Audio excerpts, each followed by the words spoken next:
Listen, I know what you're thinking. A telegram? Really? Now that I've got your attention, let's start here. You have been the soul of the three-rail hobby since your parents handed you that first Lionel locomotive in the 50s or even earlier for some of you. And boy, do you know it. Every manufacturer, every organization, every train show, every media group that exists in the hobby has spent the last 75 years catering to you, to your desires, your sensibilities, your sense of nostalgia, and most of all, your money. For better or for worse, that time's over now, and all the complaining in the world isn't going to bring it back. It's a different time, and the world and the hobby have moved on. The way I see it, you have two choices. You can keep being seen as doomsayers, insisting the hobby is dead until it actually is. You can keep shaking your fist at those meddling kids and cursing their social media, fancy phones, and portrait mode videos until they get to buy the best of your collection at an estate sale, or you can choose a new role to play. Maybe it's a role that shares what you've learned. Maybe it's a role that brings you some of the energy and optimism of the amazing youth movement you might not have seen yet. Maybe it's a role that passes on your love of the hobby that you've spent so much time investing in and guarantees its future. Either way, the future of the hobby is up to you. And I'm really excited about that. Let's talk about it.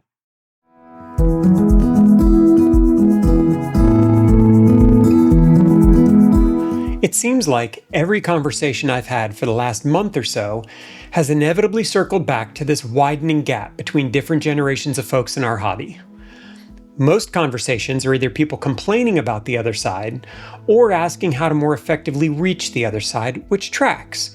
Some people revel in the problem and some people want to be part of the solution. What I'd like to do here is maybe lay some groundwork that we can use to help make these conversations more productive. Over and over, I see people basing their opinions and making assumptions based on a lack of information, and that's what I want to talk about today. There are two videos that I'm going to post, one talking to each generation, and hopefully sharing some context about what's changed, how you are being perceived, and what the root cause is of some of these issues. If I can provide a little more insight into the situation and give you the ability to make more informed decisions, then I'll consider this video a success. The focus of this video is going to be on two things: how the changing definition of community has left a gap between generations, and how the use of technology to show up in and for those communities has somehow become a liability instead of a benefit. So let's jump in and see what we can do. My name is Jeremiah. I've been playing with Lionel trains since as early as I can remember, and the seed of my current collection was started in 1958 by my grandfather, who bought the Owl freight set, number 2509WS, which I still have and still run. I have two kids who've been right beside me as we went through all the different phases of the hobby. My youngest leaves for college in the fall, and that's a lot tougher than I thought it would be.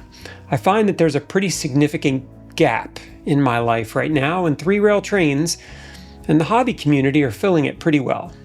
Last year, I built what will probably be my final layout, a 52-foot by 12-foot, 3-level dog bone design. I say it's probably my last because I can't imagine going through all of that work and spending all of that money again. While the genesis of my collection is post-war, I've been buying Lionel command control locomotives since the year they were released. I am, and will continue to be, a vocal critic of both Lionel and MTH using their respective command control systems to divide the hobby and reduce competition. While I own both systems and have locomotives that use them, the vast majority of my collection is Lionel, and all of the layout automation is done using Lionel LCS modules. About 4 months ago, I participated in some conversations on the OGR forums that were really discouraging and very uncomplimentary to the younger generation of modelers. I know that it's no surprise that the folks a generation or two older than me and the folks a generation or two younger than me don't always see eye to eye on things, but it bothered me that we're all here for the trains, and that was somehow getting lost in the negativity of the conversation. I realized I didn't actually know what was going on with the younger part of the hobby, so rather than just be offended on their behalf, I decided to find out for myself. I put in a fair amount of time, both in finding the places where the younger generation of hobbyists gather, but also seeking out and becoming involved with smaller groups of people where I could learn and discuss and experience more directly what was actually going on. As the father of 2 teenagers, and someone who has a job where I work with largely young, technology-forward customers, I recognize I probably had some advantages going into that process that other people my age might not have. What I found was both eye-opening and encouraging, and gave me an enthusiasm about the hobby that I haven't had in a long time. I'd really like to share some of that enthusiasm with you. First, a big thank you to everyone who watched, who commented, who called to follow up and have conversations, who reached out via email, and who pinged me on Instagram about the video that I posted when the Lionel deal became public. Clearly, there's a conversation that has needed to happen for a while, and I feel like I was just in the right place at the right time. It was really gratifying to see how many people were genuinely optimistic about the situation, but also kind of interesting to see reasons why some people weren't. To directly address one of the elephants in the room, I've gotten lots of insight into the TCA and all their drama, and I'm pretty sure I know what happened there, and I just don't care.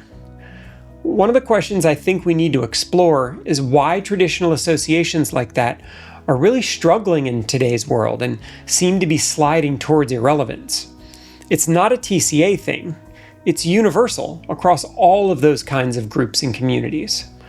I have lots of opinions about the TCA and their structure, but if I'm honest with myself, I find that it's not really an organization that has played any part in my enjoyment of the hobby.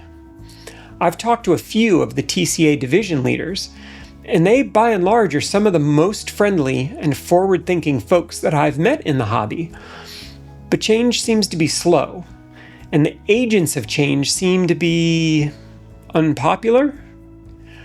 I'd respectfully suggest that without significant introspection, these kinds of organizations aren't useful parts of society or this hobby anymore. That's not a judgment of their past value or of the individuals who make up those groups, but it's more a statement about the stagnation that many of them have experienced and where the hobby and the world are today. Think of the hobby as a rock on which different companies and organizations can build houses. The rock is us, the people who love trains, who love modeling, and who have grown to love the community and the role that these things play in our lives.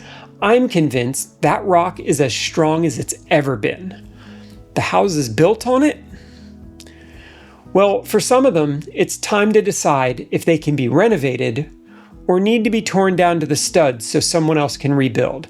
I have lots of ideas for the TCA, and I'm happy to share them with anyone from the organization who calls and asks. The TCA has to decide what they want to be going forward. Maybe we can discuss that and some ideas in a future video, but not today. Feel free to use the comments section to share your thoughts on that whole situation, or just yell at me for mine. After all, that's what the comment section is for. Think of the rest of this video as a mirror, where you can see how you are perceived and why, and then do with that whatever you want to. As a person stuck in the middle, I see parts of myself in both sides, so if you get in your feelings about anything that we discuss here, remember, I'm talking about me too. When I went to these new communities, and I asked what was the core of this issue between the generations, this response captured it most clearly. Quote, "I think the whole issue boils down to respect. It's only flowing one way." You can dislike that statement, but it's an opinion that's pretty widely held. For a younger generation, the reaction to that isn't anger or frustration, it's humor and satire. They are very well acquainted with being looked down on by their predecessors, and what comes out are memes and AI-generated pictures putting a visual with how they are feeling. There are any number of those going around right now that express this sentiment in some pretty hilarious and bitingly accurate ways. These are designed to be funny and overblown and stereotypical, but they all hold some truth. Those of us who get the most bent out of shape about them are usually the ones who see a lot of ourselves being mocked. One of the themes of these conversations that overlaps both the older and younger generation of modelers is the idea of showing up in and for the community. It's a tricky conversation to have because what does showing up even mean? What is community in 2026? I wanted to spend a little bit of time trying to provide some context here in order to maybe shine a light on some of the things that can be done to make the situation better. Maybe we'll even figure out a couple things we should probably stop doing that only seem to be making things worse. This is a real comment that I got on the Lionel acquisition video, and then the interaction that I had with this person afterwards. I want to make it clear, this is a perfectly valid question, and I completely understand his perspective and where he's coming from. But I also think this really illustrates well where a context gap exists. His position is, in short, I exist in this community. I belong to my local TCA chapter and the TTOS before that. I see the modelers who are part of that environment, part of that community, and I don't see any of the young people that you're talking about. We've tried to give away trains to kids, but it doesn't seem to help, so what are you talking about here? Perfectly valid statement if you assume that the TCA chapter is the place where modelers want to congregate. I engaged in the conversation and answered a couple of his questions, and then finally had to shut him down after he started getting belligerent in the comments and started demanding my data. But at least he showed up, and he engaged, and I respect that. Not all of the comments have been so reasonable. Here's one that came from the OGR forums, and I genuinely don't know what to do with stuff like this. I'm an optimist, and I want to believe the best in people, especially people that I don't know personally. But this is really discouraging to me. Unfortunately, whether you agree with them or not, and to be clear, I don't at all, this is a comment that gets held up as a representative of a certain age group or type of participant in the hobby, and we can probably guess that he's not the only one who feels that way. We can't complain that younger people are not showing up when statements like this are not only protected by the platform they're made on, but go unchallenged in the thread. For what it's worth, I did try to politely but firmly challenge it and was told to stop gaslighting people. What? My perspective is that decades ago, the concept of community was very different and served the desire for people to pull together in a very different way. When people had fewer options to stay connected, their local communities formed the basis of all of their interpersonal relationships. If you wanted to meet people, if you wanted to discuss topical issues of the day or common topics, the way that you did that was by physically gathering together. Especially in a time where people would live in the same general area for their entire lives, most of the people involved in these types of organizations weren't strangers at all. They were neighbors. They were co-workers. They were people whose families you knew and who you may have grown up with. In this environment, community centered around showing up at a place together and working on a thing together. The social currency of that group that you could earn through your participation largely revolved around what you could offer to the people in the room. Maybe you could play a role in the organization or put some work in on the management side. Maybe you could show up early and set things up, or ask good questions, or be vocal when offering opinions. Maybe you had a skill or a resource that you could bring to the group layout, or had an ability to raise funds or drive awareness for the group. Doing those things earned you capital that you could then later spend in order to change your standing in the group, or often even in the larger community itself. Attendance was the way to gain favor or trust that extended outside of that particular group. Oftentimes, participation was an expectation of the larger community. You didn't always have a choice because those were just the things that people did. This same model extended across so many of the social structures that were built in that time. Think about church. Think about homeowners associations. Think about business associations like the Lions Club or the Rotary or the local Chamber of Commerce. Think about hobby groups. Think about scouting.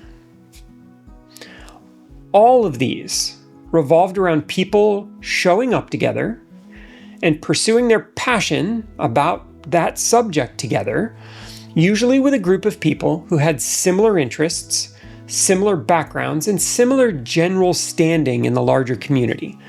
Today, we still see some ghost of this model, particularly on college campuses where everyone is kind of by default all in the same place. But even there, it's quickly dying out or dead.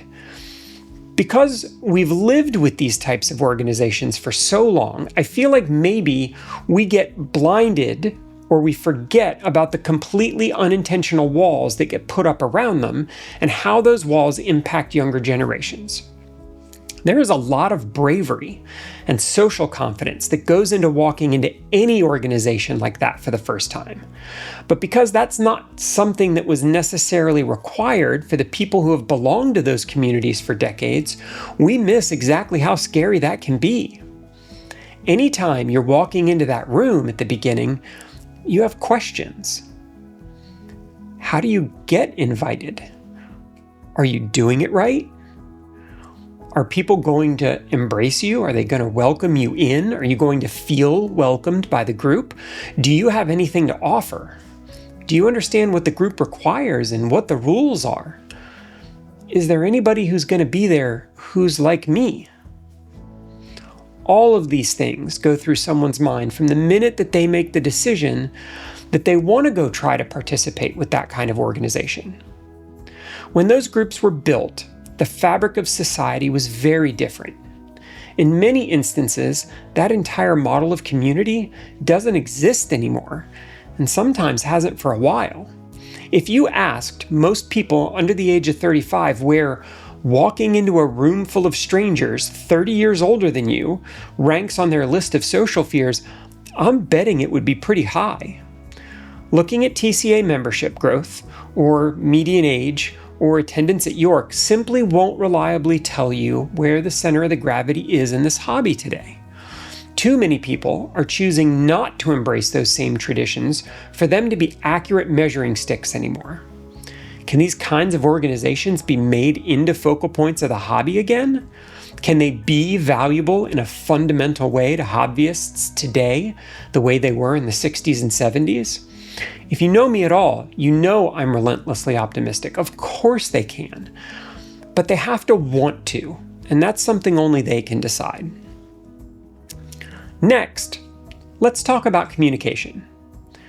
I feel like it's a reasonable statement to say that this group, our group, has three primary means of communication: email, Facebook, and text-based forums.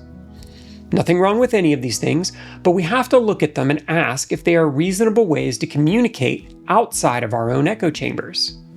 The first thing that's different is that social communication these days isn't a once-in-a-while thing. You don't wait for an email and respond. You don't wait for a Facebook post and respond. You don't log into the forums and participate in conversations that can take days or even weeks to resolve. You have actual conversations in real time. You get to know personalities. You get to banter and laugh. You get to inject some humor. You get mad. You say so. You figure out how to get over it. It's not like being in the same room exactly, but it's way closer than any of those three methods we are using today. Most of us have no idea where younger hobbyists are meeting together or the tools they're using. I'm sure there's lots of reasons for that, good and bad, but we either have to choose to figure out where these new communities are and how to participate in them, or we probably need to step aside at this point. We have to decide if and how to change the communities we are currently in, or we have to accept their irrelevance. That's our choice. One of the best examples of this is the OGR forums. How are we even going to start this one? Let's start here, and I want to be loud enough to be heard by all of the people in the back of the room. The OGR forums are simply the best O-scale resource I've ever found on the planet, full stop. It's such a huge and important part of the hobby that it gets proper noun status in any conversation that it's included in. It has to. Say what you want about the OGR legacy media library showing its age. The persistent conversational history of the forums is an absolutely irreplaceable treasure trove of knowledge about the hobby, and the people who have contributed to that are giants that I've looked up to for years. I've gotten so much from all of you there, I don't even know how to put it into words. What has been built is a testament to the strength of that foundational rock we talked about earlier and the generousness and participation of the members. Are we clear? I have nothing but respect for the people there and have enjoyed the 12 years that I've been a member. That said, the site itself is also actively hostile in little and big ways. If we took the time to go through all of the sometimes bizarre ways that the OGR forums fights against the users, who are literally the only reason it has any value at all, not only would this be a 3-hour-long video, but I'm 100% confident they'd ban me just for saying it out loud. The terms of service are 7 paragraphs and 1,300 words long and includes things that people from a newer generation simply won't put up with. There are lots of examples to choose from, but this one is probably a deal breaker for most. Quote, "Questions or comments about the moderation of this forum will be deleted with or without comment. If you have a question about a deleted posting, please send us email. Do not post your question because that post will also be deleted. You may or may not receive a response to your email." What? That statement could never be said out loud, much less enforced in any social setting today, especially in a place that people are required to pay for. To keep this focused, I'm going to contain this discussion to 2 specific things I've witnessed: the attitude of some of the more vocal members towards the younger generations, and the attitude of the site overall to social media and newer forms of communication. Yes, I am aware that painting the whole group with 1 or 2 brushes is going to be inherently unfair, but that's part of the challenge here. These problems aren't caused by the interaction of one person with another. It's because of the perception of one group by the other group. So we have to discuss it in that way as well. The attitude of the more vocal members of the forums isn't always one of optimism and positivity in general. Not all of that negativity is focused on the younger end of the hobby, although certainly some of it is. The topic of social media is a place where there's a significant gap.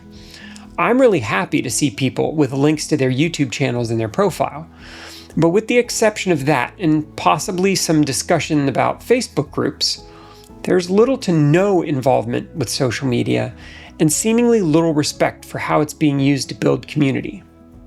One good example of this is the tension over which way videos are oriented.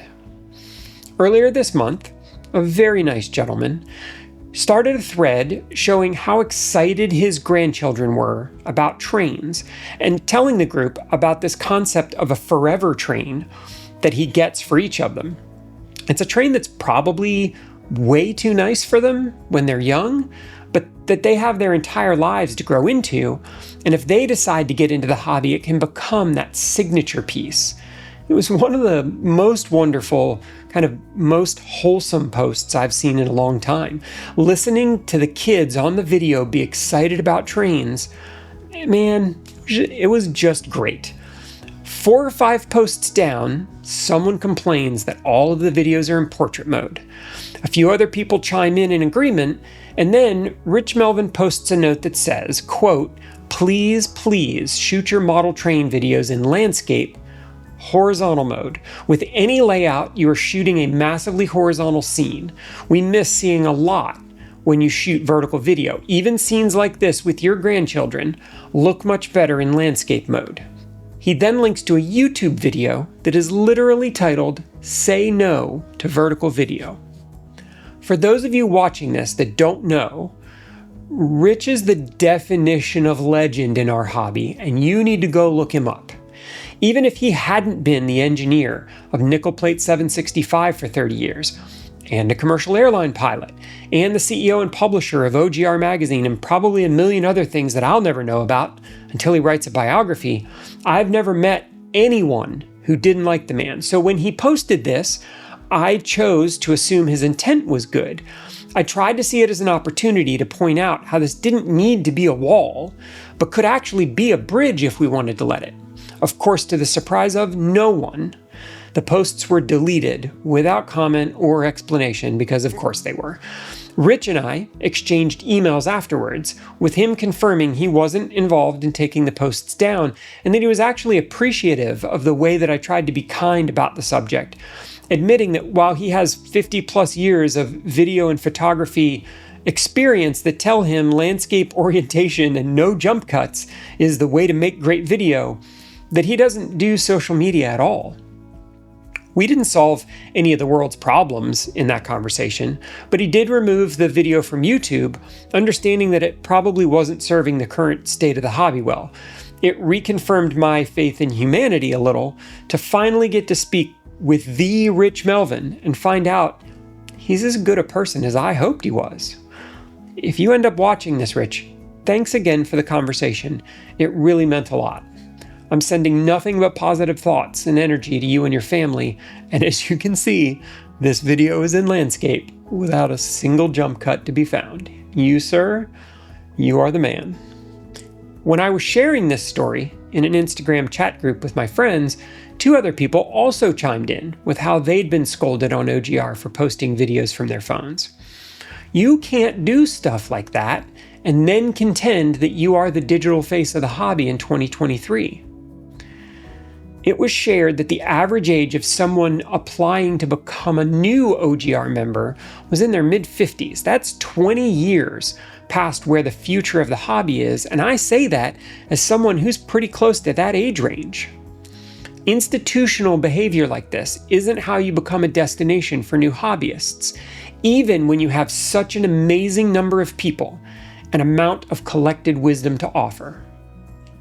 At its core, the fundamental problem that younger folks are going to have with sites like OGR is that the entire concept of being asked to pay to belong to a community simply doesn't exist anymore.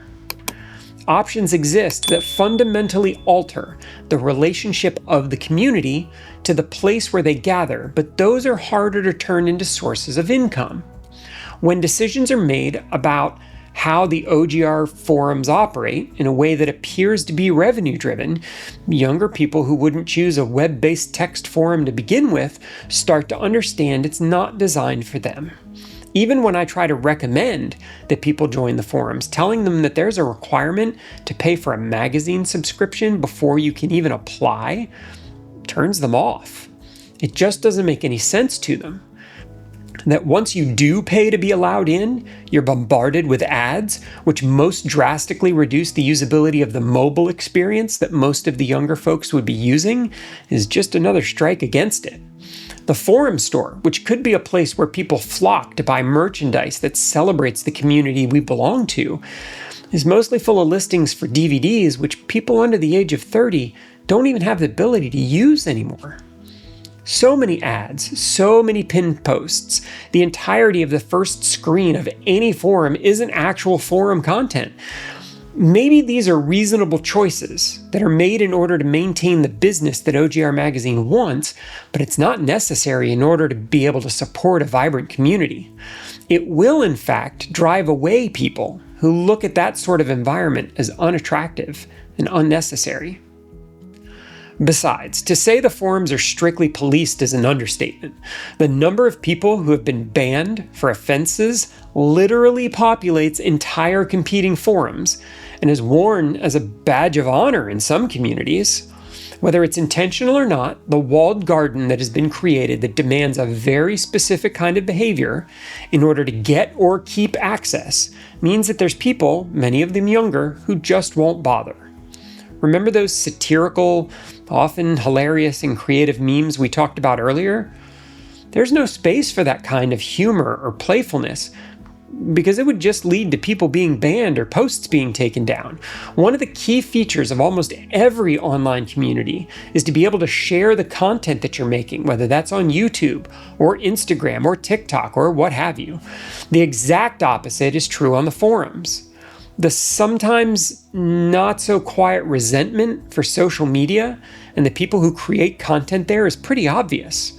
Seeing how much they resented people posting links to their own YouTube and social channels because that drove people off the site and stole ad revenue, and how clearly it's written into the TOS was pretty eye-opening for me. As far as I know, no one's ever been banned for sharing links to their YouTube videos, but I can't say that for sure. The goal, from their perspective, is to make it so that people don't leave for any reason, because every time they click on a new thread, it's more ad revenue. Today, OGR has instructions on how to embed a YouTube video instead of linking to it at the top of every single forum. And they are pushing their own YouTube channel, where they have one of the best and biggest content creators in the hobby sharing print product reviews and posting weirdly re-edited and OGR branded versions of his video reviews months after he's posted them on the most popular YouTube channel in our hobby. They've also been posting some of the old DVD content from the archives on the YouTube channel, and I think that's a great thing. Some of that has aged, but some of those are wonderful, and I hope that continues. But the only net new content that I can find there are monthly ads for the magazine.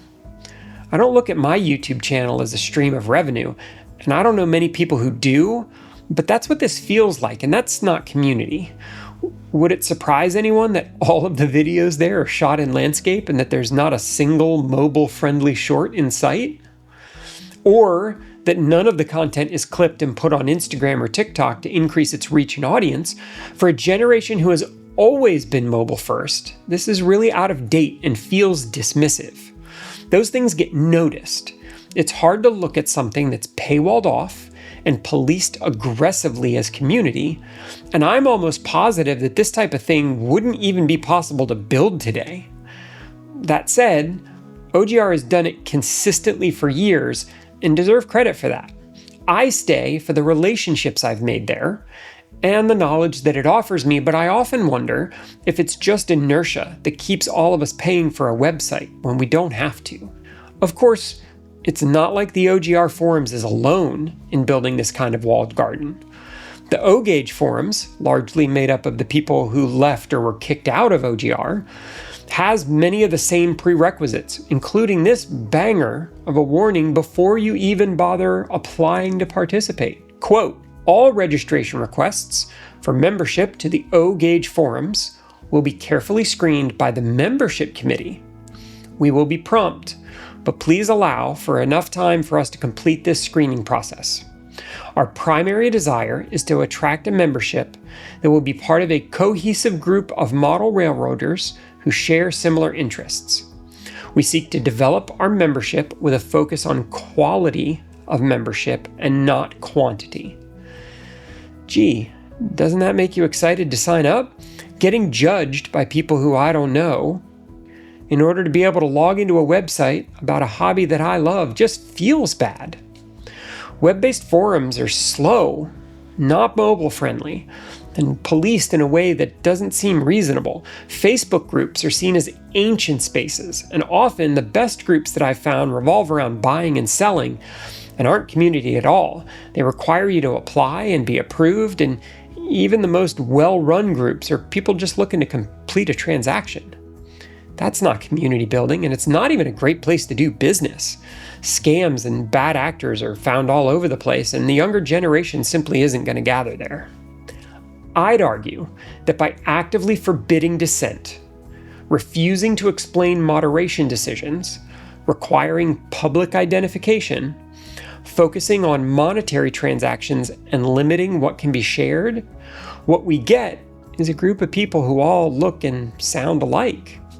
That's being exclusionary, and the proof of that is in the membership.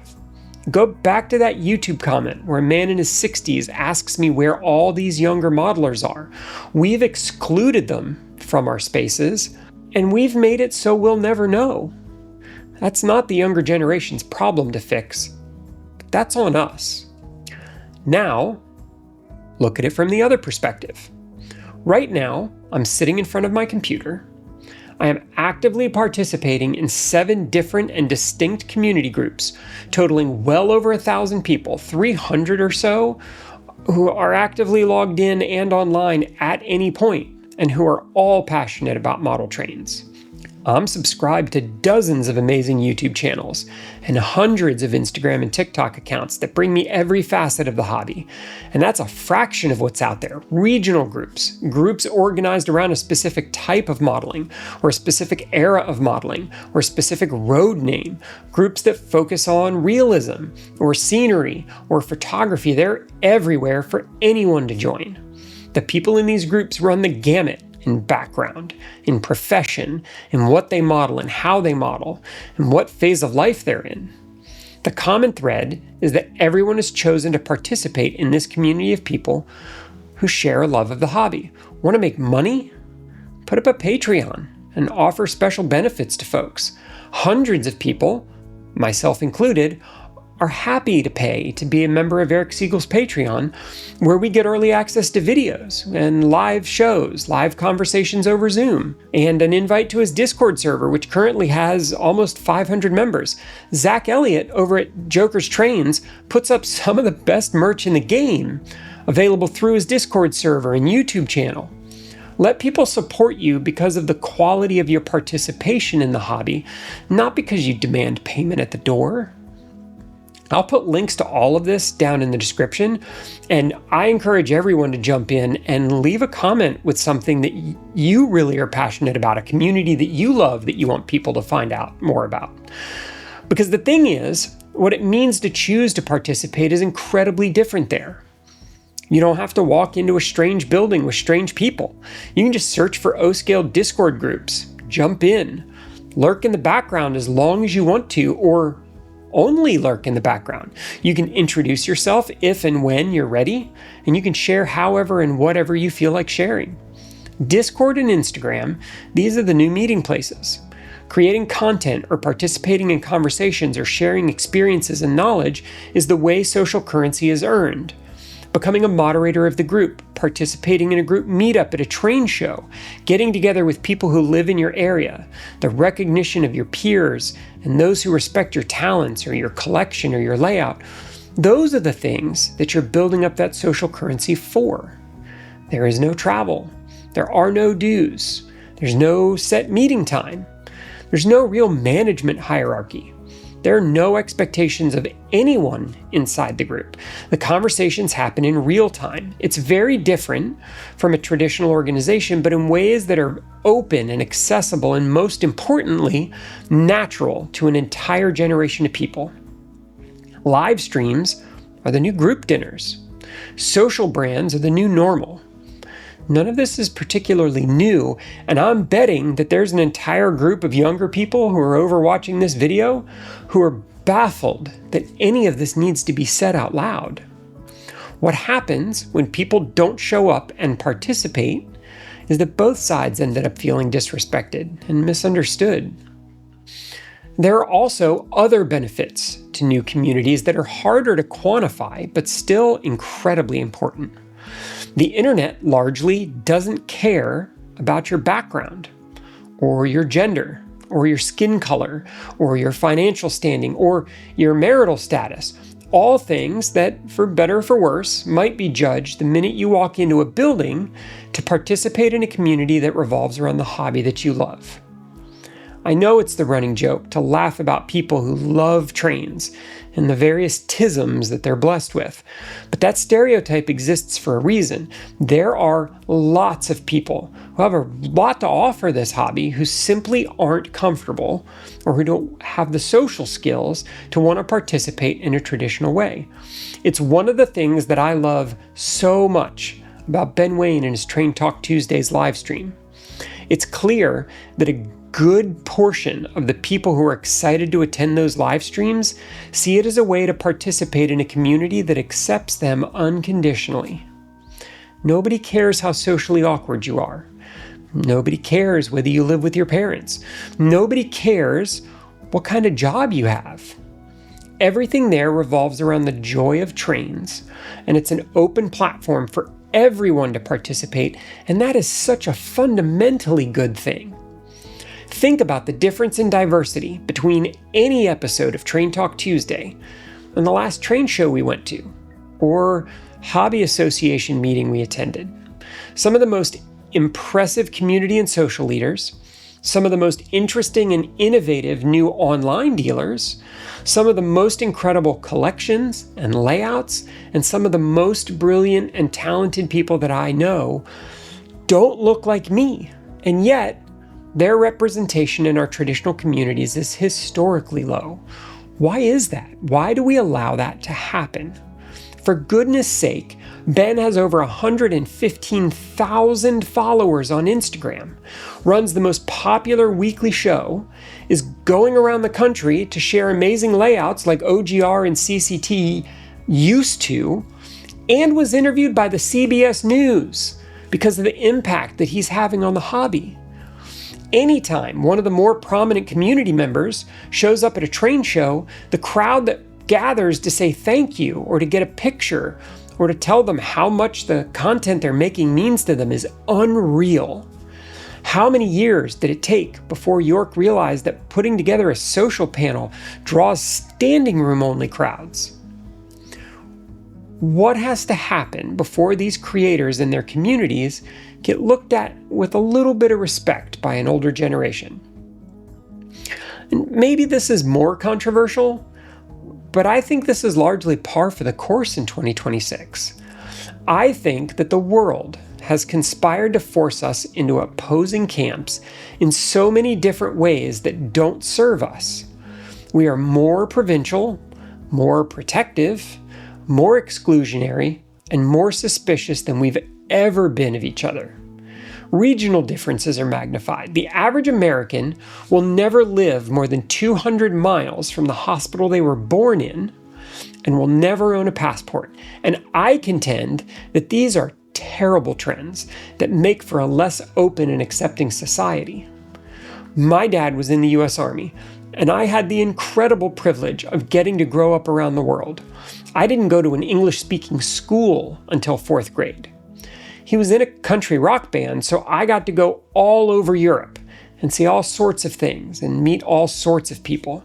Besides, how many people can say they've sat backstage and heard 10,000 American soldiers scream "Freebird" at their dad?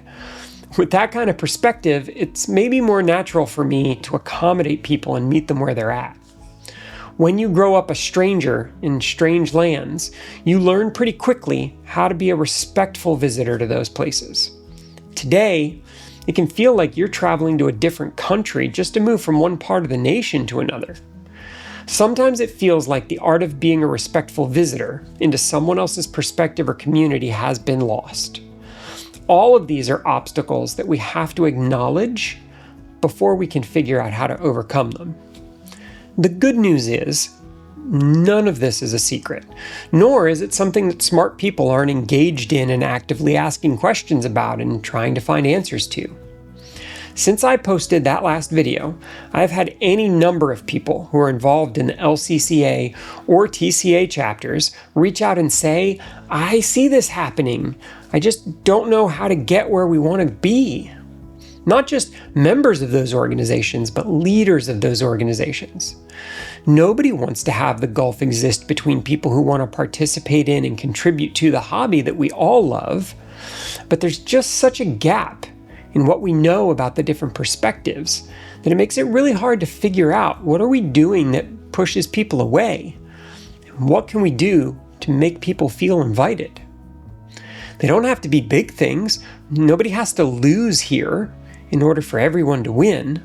The answer is not or, it's and. This is not a zero-sum game, and there are lots of communities out there that we could look to for examples and guidance. And I've put as many links as I can to them down in the description. Again, put your favorites in the comment, and I'll pull everything up into a public Google Doc that I can link at the top of every video from now on for everyone to jump in and use. Think about what we lose with all of this. I wish you could all feel the renewed energy I've felt in the last 3 months after decades of participating in this hobby all by myself. We all remember what it was like to get that first locomotive, to smell the ozone as the Pullmore motor started spinning, to realize it was time to take the Christmas train down from the attic and put it up around the tree, of having a new catalog come out and pouring through it to find the things that fit our passion or our collections or our budget, of taking something apart and figuring out how to fix it, learning just enough about electrical engineering and woodworking and fabrication to get ourselves in trouble and then back out again. For many of us on the older side of the hobby, maybe it's been a while since we felt that energy. When you're 25 and you have your first steady paycheck, maybe you're married, maybe you're starting a family or thinking about it, it's such an exciting time to be in the hobby. You're not looking back at what you miss or grousing about what has changed.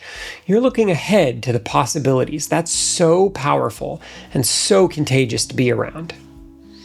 And we deprive them of the accumulated experience and knowledge of a literal century of people who love this hobby. Despite all the obstacles, I've gotten to meet people who have forgotten more about this hobby than I will ever know. Many of them who are selfless in teaching and sharing. When you go to Google and search for anything involving O-gauge trains or O-scale trains, and you see that one of those first 3 results that comes up is the OGR forums, that's not a mistake. I would love for more people to get to experience that. I don't have any magical insight into this. I've simply had the opportunity and put the effort into seeking out different viewpoints. Everyone watching this video could do the same right now. There is no barrier to entry on this. It's not always wonderful. Everyone is not always kind on either end of the hobby, but at the end of the day, it's almost always about the trains, and people can see through rest of the bullshit pretty quickly. This hobby is not dying. The younger generation has been telling us that for years. Why can't we listen to them? Listen, here's someone who is way more influential in this hobby than I will ever be, and they tried to tell us all the way back in 2021. And it was just really great to hang out with a group of guys that have become really good friends over the past year. You'll recognize a lot of the guys here in this picture. We've got Sid from Sid's Trains, Audimus, Greg's O-Gauge Trains, Matt and Matt Train Podcasts, Matty C, RJ's Trains, RBP Trains, and so many others. I think this is proof that there are plenty of young modelers around, and the hobby, it's not dying. The kids are not abandoning trains. They aren't so attached to their phones that they can't participate in any hobby where they have to use their hands, which is still the dumbest comment ever. Even on the OGR forums, search for the phrase younger generation, and it's more positive than negative. There's just such a lack of overlap where our groups can meet each other on common ground. And I feel like we have to figure that out in order to make any of this happen. I volunteered to 2 TCA chapter leaders in the last 3 weeks that I will fly up to their next meeting with my laptop and sit in front of however many people they want to bring in and walk them through the tools, the apps, the communities that exist and are so energetic. And I'll help them figure out the customs that exist in those places that I think would help make things easier. I was asked if I'd like to do a session like that at York, and when I asked the follow-up question, who do you think would show up for that? I got no answer. I've offered to introduce my younger friends to people who have been in the hobby for decades longer than they've been alive, but without common ground to meet on, that's hard for everyone. Not everyone is receptive to these ideas, and you'd probably be appalled, or maybe you wouldn't be surprised at all at some of the things that I know people have said about me in private along this journey. I just simply don't care. I've spent the last 25 years loving trains with just my family for company. We've built the collection, we've built and wired multiple layouts, I've made many mistakes, and then learned many new skills. I'm learning more every day about the history of railroading and about the hobby. I didn't have any of these new or old communities to lean on, but man, I wish I did. This hobby has been something that has been constant through generations of my family and the entirety of my life. It's the only thread that connects me in a very real and tangible way to my past and to my future. I owe the hobby, and I'll do what I can to make it better. I'd love to have this conversation with all of you and for you to have it with each other. My only ask is that you come to those conversations in good faith, with an open mind and with a sense of service to the hobby and to your fellow hobbyists. For goodness sake, find and hold on to a sense of humor. When everyone is giving each other good-natured crap, that's when you realize that you're among friends. Be honest around what you want to give and what you want to receive from those communities. Every one of us is going to be different, and that's a great thing, but every one of us has to be honest and open if that conversation is going to be productive in the slightest. Make changes to welcome more diverse people in age as well as background into the social spaces that you inhabit in real life and online. Recognize where we've created unintentional barriers to participation and think about how to break those down. Be optimistic about the hobby and the young people who love it.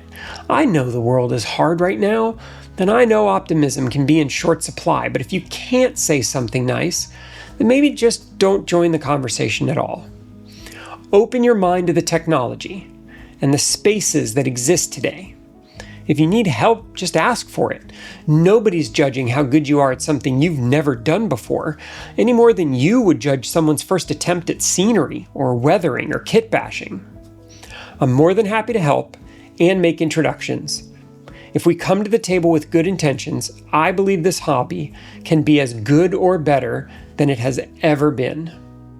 Plus, the added bonus is that if we do this as hobbyists, the manufacturers who exist to serve us will follow.